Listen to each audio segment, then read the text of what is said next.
May 1, 1960, a sprawling air defense command post near Sverdlovsk, deep in the heart of the Ural Mountains. For 4 agonizing years, the men of the Vojska Protivovozdushnoye Oborony, the Soviet Air Defense Forces, or PVO, have stared at their radar screens, haunted by a ghost, a spectral smudge that would appear over their most secret military installations, their nuclear weapons sites, and their missile test ranges, flying at altitudes their best fighters couldn't reach, moving with an unnerving, untouchable grace. They called it the U-2. To the Kremlin, it was an intolerable violation, a silver splinter of American arrogance lodged deep inside the Iron Curtain. On this May Day, the ghost appeared again. The alert klaxons screamed. On the plotting boards, the intruder's track crept steadily eastward, a confident, unwavering line. But this time was different. Marshal Sergei Biryuzov, the PVO's commander-in-chief, had spent years positioning his finest assets for this very moment. He had a new weapon, the S-75 Dvina high-altitude surface-to-air missile, what NATO would come to call the SA-2 guideline. It was the Kremlin's multi-billion-ruble answer to American aerial espionage. The order was given. A volley of missiles, each the size of a telephone pole, tore into the stratosphere. On the ground, the radar operators held their breath. Then, a flare on the screen. The ghost blip fractured, then vanished. Confirmation crackled over the radio. Wreckage was falling from the sky. They had done it. They had slain the untouchable spy plane. Days later, a triumphant Nikita Khrushchev stood before the Supreme Soviet, brandishing photos of the wreckage and the captured American pilot, Francis Gary Powers. He gloated, taunting President Eisenhower, exposing the American spy program to the world. For the Soviet Union, it was more than a military victory. It was a profound ideological and technological vindication. The message to Washington was clear and absolute. The skies of the Soviet motherland are now sealed. Our new integrated air defense network, the most sophisticated and dense on Earth, is impenetrable. We have proven that no American aircraft can violate our airspace and survive. Their era of impunity is over. This Soviet certainty, celebrated with parades in Red Square and proclaimed in the pages of Pravda, would become the cornerstone of their defensive doctrine for the next decade. They had invested a fortune, deployed thousands of missiles and interceptors, and manned hundreds of radar stations from the Arctic Circle to the mountains of Afghanistan. They had built an electronic fortress, a web of steel they believed was absolute. But across the Atlantic, in the deepest shadows of the American military-industrial complex, this Soviet declaration wasn't seen as a checkmate. It was seen as an invitation. In a secret facility in Burbank, California, known only as the Skunk Works, a team of engineers led by the legendary Clarence Kelly Johnson was already solving a problem the Soviets didn't even know existed. They weren't trying to build a better U-2. They were rewriting the laws of aviation. The Soviets had built a wall. The American answer was not to try and climb it or break it down. The answer was to build an aircraft so advanced, so impossibly fast and high-flying, that for all practical purposes, the wall would simply cease to exist. This is the story of that answer.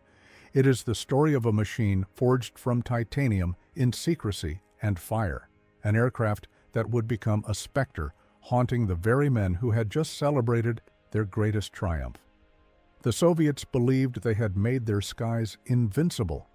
They were about to receive a shocking hypersonic lesson that their entire multi-billion ruble air defense network had been rendered obsolete before the paint was even dry on their new missile launchers. They had prepared for a fight at 70,000 feet and 500 miles per hour. They were about to be confronted with a reality at over 85,000 feet and more than 2,200 miles per hour. This is the story of the SR-71 Blackbird, the spy plane the Soviets knew they could never, ever catch. While Nikita Khrushchev was basking in the global spotlight of the U-2 incident, the CIA was already deep in a state of cold, calculated panic. The truth, known only to a handful of men inside the agency and the White House, was that the U-2's vulnerability was not a surprise. They knew it was living on borrowed time. Even before Powers was shot down, CIA risk assessments concluded that the rapidly improving Soviet missile and radar technology would soon render the U-2 obsolete. The shoot-down wasn't a revelation, it was a confirmation. A death sentence had been passed, and the execution had finally been carried out. The age of subsonic high-altitude reconnaissance was definitively over. The agency's director, Alan Dulles, and the visionary in charge of the U-2 project, Richard Bissell, knew they needed a replacement. But not just an incremental improvement. They needed a quantum leap. They needed an aircraft that treated the new Soviet air defense network not as an obstacle to be dodged, but as an irrelevant geographic feature to be flown over at will. In 1958, under a program codenamed Project Gusto, the CIA went back to the two aviation giants who had competed for the original U-2 contract, Lockheed and Convair. The requirements they laid out were, for the era, pure science fiction. The new aircraft had to fly above 80,000 feet, but that was the easy part. It also had to sustain speeds in excess of Mach 3, more than 3 times the speed of sound, or over 2,000 miles per hour. And most critically, it needed to have a drastically reduced radar cross-section. It needed to be a ghost, but a ghost traveling faster than a rifle bullet. At Lockheed's Skunk works, Kelly Johnson took one look at the challenge and knew it would be the hardest thing his team had ever done. Johnson, a man whose design philosophy was famously KISS, keep it simple, stupid, was now facing a problem that had no simple solution. He was entering a new realm of flight, a place where the normal rules of aerodynamics began to break down and a new, terrible enemy emerged: heat. At sea level, the air temperature is about 59 degrees Fahrenheit. At the U-2's cruising altitude, it's a frigid -70 degrees Fahrenheit. But an aircraft flying at Mach 3.2 doesn't feel that cold. The sheer friction of air molecules compressing against the fuselage creates a colossal amount of kinetic heat. Johnson's calculations showed the leading edges of the wings would reach over 800 degrees Fahrenheit. The engine cowlings would exceed 1,000 degrees Fahrenheit. The cockpit canopy would be so hot you could cook a meal on it, glowing at over 600 degrees Fahrenheit. Standard aircraft aluminum, the workhorse of aviation, loses its structural integrity and begins to turn to putty at around 350 degrees Fahrenheit. The entire airframe would simply melt. This wasn't an engineering problem, it was a pact with the demon of thermodynamics. The solution was a metal as exotic and difficult as the aircraft itself: titanium. The Skunk Works team decided to build over 90% of the airframe from a special titanium alloy, but in the late 1950s, working with titanium was a nightmare. It was incredibly strong, but brittle. It shattered conventional drill bits. It would weld properly only in an inert argon atmosphere, otherwise it would become contaminated and crumble. Lockheed had to invent entirely new tools, new lubricants, and new manufacturing techniques just to handle the material. And here lies one of the Cold War's greatest ironies. The world's primary supplier of high-grade titanium ore was the Soviet Union. The CIA, in a masterstroke of clandestine economics, set up a web of front companies and third-party agents across the globe to purchase the very material needed to build the spy plane that would haunt the Soviets for the next quarter century. The Kremlin, desperate for foreign currency, was unknowingly selling the raw ingredients for its own technological humiliation. The design that emerged from these challenges looked like something from another world. The aircraft, initially designated the A-12 for the CIA, was a long, flat, menacing shape. It had sharp, curved edges called Chinese that blended the wings into the fuselage. These weren't for aesthetics. They were an early form of stealth technology, designed to deflect radar waves away from their source. The skin of the aircraft wasn't smooth but corrugated with expansion joints, allowing the entire metal frame to stretch several inches in length during the intense heat of high-speed flight. The plane literally grew in the air. This is why the SR-71 famously leaked its specialized JP-7 fuel all over the tarmac before takeoff. its fuel tanks only truly sealed when the airframe heated up and expanded at speed. At its heart were two of the most audacious engines ever conceived, the Pratt and Whitney J58s. These were not simple jet engines. They were a revolutionary hybrid. At lower speeds, they functioned as a relatively conventional afterburning turbojet. But as the aircraft accelerated past Mach 2, a giant cone at the front of the engine intake, known as a spike, would begin to move backward. This spike precisely controlled the supersonic shockwave of air, slowing it down to subsonic speeds before it hit the compressor fans. At its top speed of Mach 3.2, an astonishing 80% of the engine's thrust was being generated not by the turbojet core, but by the engine acting as a ramjet, with the afterburner igniting the compressed air in a continuous controlled explosion. It was, in essence, a ramjet wrapped around a turbojet. While the men of the Soviet PVO were calibrating their brand-new S-75 missile sights, confident in their victory over the U-2 a few miles from Hollywood, Kelly Johnson's team was building a machine from a future they couldn't imagine. They were creating new tools to work a Soviet metal to build a ramjet-powered spy plane that could cross the continental United States in just over an hour. The game wasn't just being changed, the entire rulebook was being incinerated. The CIA's A-12, codenamed Oxcart, flew its first operational missions in 1967 over Vietnam and North Korea. But its ultimate successor, a larger two-seat version built for the U.S. Air Force, would become the true icon of the Cold War's shadow reconnaissance battle.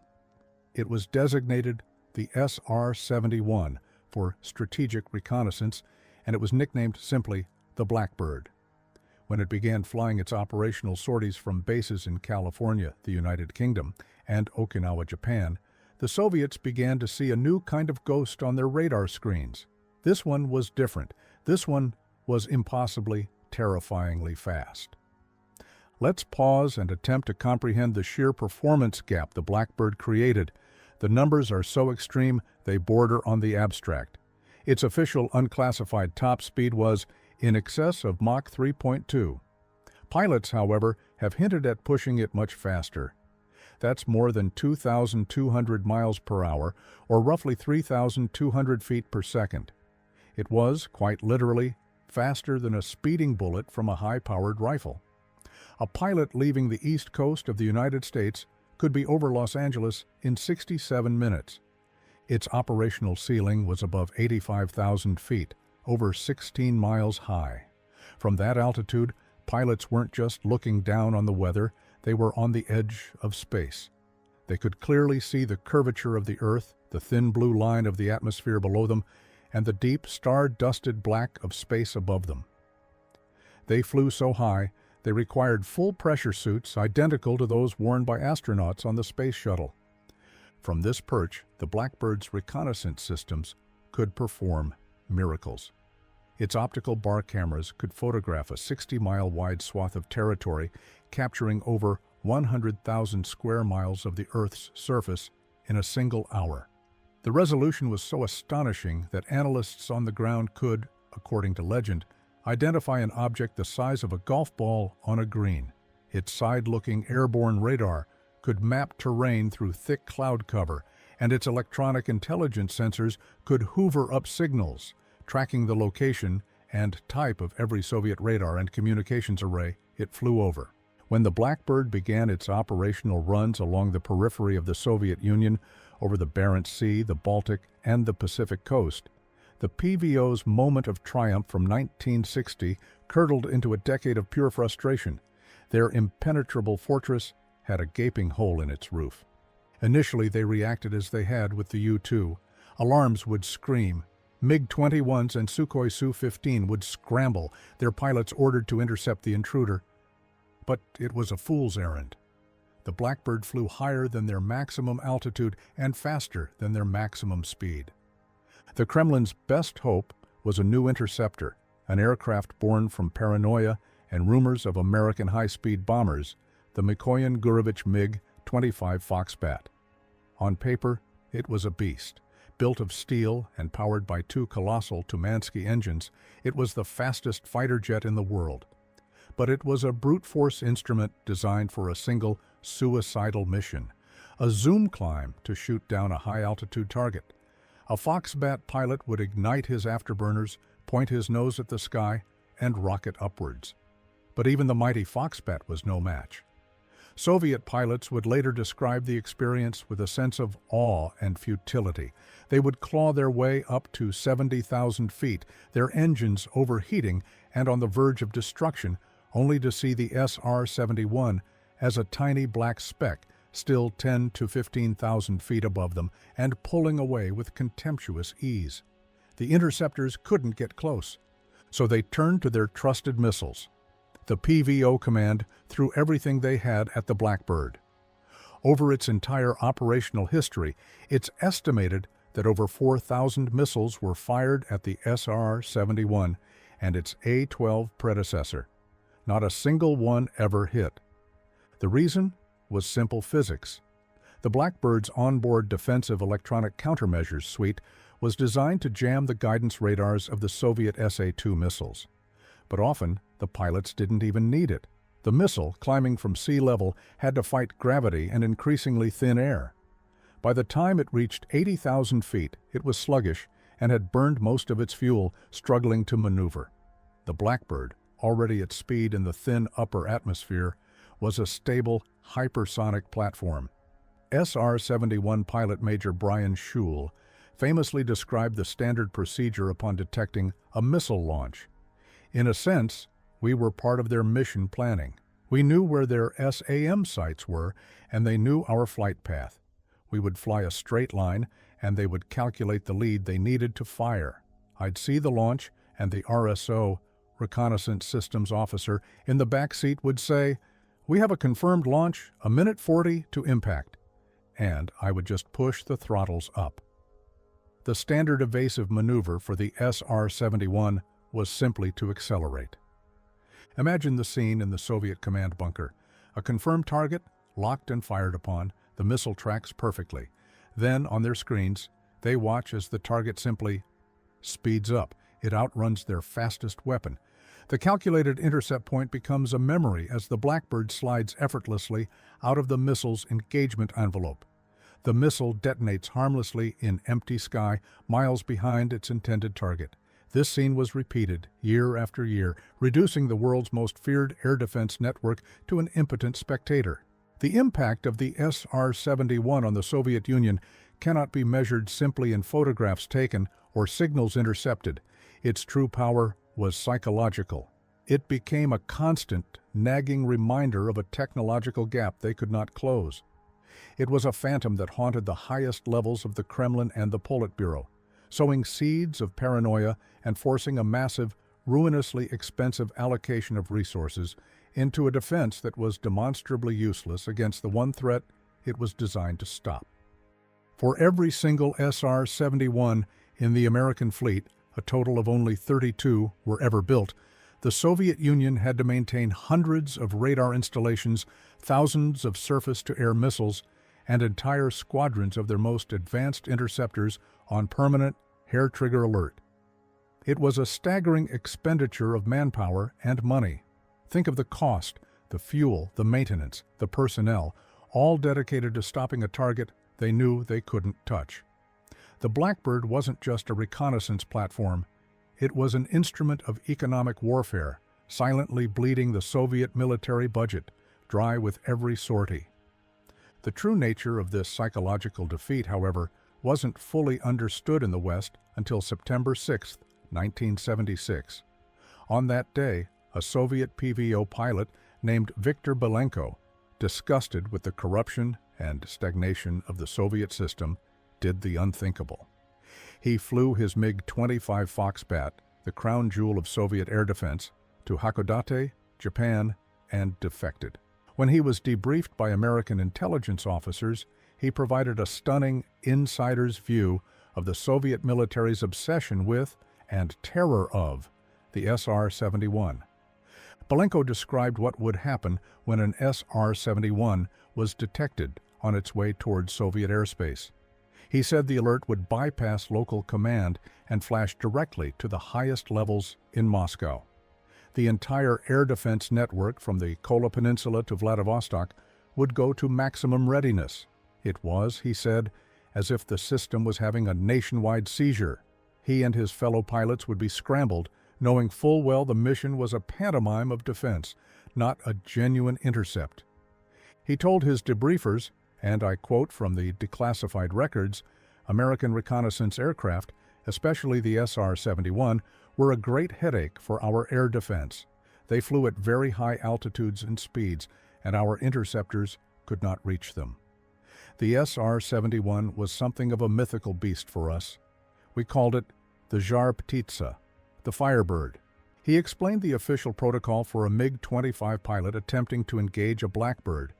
It was a plan born of pure desperation. The pilot was to fly a precise, pre-calculated heading, not chasing the SR-71, but aiming for a point in space far ahead of it. He was to jettison his fuel tanks for speed, climb on full afterburner to the edge of his aircraft's performance envelope, and, upon reaching the missile launch window, fire all of his weapons in a massive, unguided salvo. Then, with his engines flaming out from the stress and lack of oxygen, he was to glide back down to a lower altitude and pray for a restart. It was a suicidal tactic with a near-zero probability of success. As Belenko put it, they were simply throwing a handful of spears at a dragon. No pilot ever came close. And what was this dragon seeing? Everything. SR-71s operating from RAF Mildenhall in the UK would fly missions known as the Baltic Express, screaming down the corridor between East and West Germany at Mach 3, photographing every Warsaw Pact military installation below. From Kadena Air Base in Okinawa, they monitored the entirety of the Soviet Pacific Fleet at Vladivostok and kept tabs on the nuclear submarine pens on the Kamchatka Peninsula. They provided critical intelligence during the Arab-Israeli Wars, preventing Soviet intervention, and flew with impunity over North Vietnam to track SAM site construction.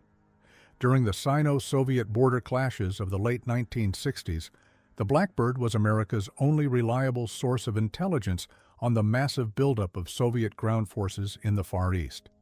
The certainty Khrushchev had proclaimed in 1960 was now a bitter joke in the halls of the Soviet General Staff. They had built the most formidable air defense system in history, a layered network of thousands of weapons, and the Americans had built a skeleton key that opened every lock. The Soviets could do nothing but watch as the Firebird traced its incandescent path across their radar scopes, a constant, high-speed messenger delivering a single, demoralizing bulletin: "We can go anywhere we want, anytime we want. And there is nothing you can do to stop us." The SR-71 Blackbird flew its last operational mission for the U.S. Air Force in 1990. It was retired not because the Soviets had finally found a way to shoot it down, but because a new, even more secretive and effective technology had come of age: reconnaissance satellites. In a way, the Blackbird had done its job so well that it helped make itself obsolete, providing the intelligence and the technological breathing room for the West to perfect the art of spying from orbit. Over a service life that spanned a quarter of a century, through more than 3,500 operational sorties, not a single SR-71 was ever lost to enemy action. The final box score of the duel that began with Gary Powers's U-2 was brutally one-sided. Soviet Air Defense Forces, 0. Lockheed Skunk Works, 1. The final unspoken admission of defeat came not in a public speech or a treaty, but in the quiet operational reality of the 1980s. Declassified intelligence and pilot memoirs paint a clear picture. By the end of its service life, the official Soviet response to a Blackbird overflight had evolved from frantic, futile interception attempts to a resigned, almost ritualistic acceptance. The radar would light up, the tracking systems would lock on, but the missile batteries often remained silent, and the interceptors stayed on the ground. The PVO knew from decades of humiliating experience that any attempt was a waste of fuel, a waste of expensive missiles, and a pointless strain on their equipment and men. The standing order was no longer intercept and destroy. In practice, it had become track and report. The most powerful air defense network on Earth had been reduced to the role of a bystander, its only duty to watch the uncatchable Firebird pass by. In the end, the story of the SR-71 Blackbird is the ultimate parable of the Cold War's technological struggle.